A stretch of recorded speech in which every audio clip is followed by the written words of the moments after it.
Class 11 ম্যাথের limit চ্যাপ্টারের একটা প্রবলেম দেখো। Evaluate the given limit x tends to 0 x plus 1 to the power 5 minus 1 divided by x. আচ্ছা, ফার্স্টে আমরা দেখো এখানে এক্স প্লাস 1 এটাকে আমরা ওয়াই এখানে লেট করে নিই, লেট ওয়াই। তাহলে এখানে যদি এক্স প্লাস 1কে আমরা ওয়াই লেট করে নিই, তাহলে এখান দিয়ে আমরা লিমিটটাও আমরা ফাইন্ড করে নিই। এখানে এক্স টেন্ডস টু যদি 0 হয়, তাহলে এখানে 0 পুট করলে ওয়াই টেন্ডস টু কত হয়ে যাবে? ওয়াই টেন্ডস টু 1 হয়ে যাবে। এখানে দেখো 0 যদি পুট করি এক্সের প্লেসে, তাহলে এখানে কত থাকে? এটা 0 হয়ে যায়, এটা 1 থাকে, তাহলে ওয়াই টেন্ডস টু 1 হয়ে যায়। তাহলে অ্যাকর্ডিংলি আমরা লিখতে পারি, কি লিখতে পারি? লিমিট ওয়াই টেন্ডস টু 1 হয়ে যাবে। এক্স টেন্ডস টু 0 জায়গায় কী হয়ে যাবে? আমরা ওয়াই লেট করে নিয়েছি যেহেতু, তাহলে ওয়াই যদি এখানে পুট করি এক্সের প্লেসে, এক্স প্লাস 1 এর প্লেসে, তাহলে এক্স টেন্ডস টু 0 আর লেখা যাবে না, ওয়াই টেন্ডস টু 1 লিখতে হবে। যেহেতু এক্স টেন্ডস টু 0 হলে ওয়াই টেন্ডস টু এখান থেকে কী হয়ে গেল? 1 হয়ে গেল।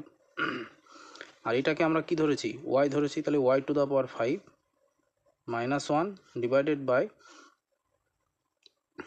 আমাদের হয়ে যাবে হচ্ছে, এখানের থেকে যদি এক্সের ভ্যালু বের করি তাহলে ওয়াই মাইনাস 1, তার মানে এক্সের জায়গায় আমাদের পুট করতে হবে ওয়াই মাইনাস 1। এইবার আমরা একটা ফর্মুলা করেছিলাম যে limit x tends to a x to the power n minus a to the power n by x minus এর ফর্মুলা কী ছিল? N a to the power n minus 1।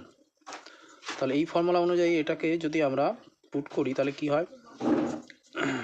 এটা x to the power n, n n means এখানে 5, তার মানে n a to the power n minus 1, n হচ্ছে 5 a to the power n minus 1, তার মানে 5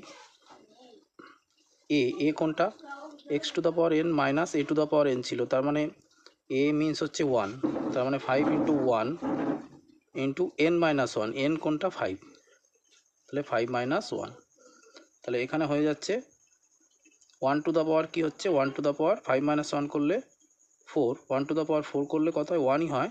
তাহলে 5 into 1 is equal to 5 answer.